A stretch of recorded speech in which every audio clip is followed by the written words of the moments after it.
Berikut adalah sinopsis penerangan bagi halaman tersebut yang bertanda muka surat 10 dalam lampiran, bertajuk, Adikku Sayang, di bawah komponen seni bahasa, situasi dialog, perbualan antara Su Mei dan Hana mengenai adik Hana yang bernama Amma sambil melihat album gambar.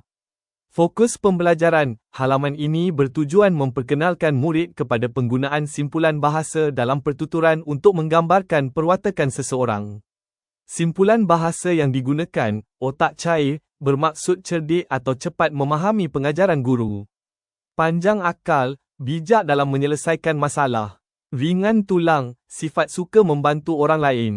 Anak emas, anak yang sangat disayangi dalam keluarga. Buah hati, orang yang amat dicintai atau disayangi oleh semua orang.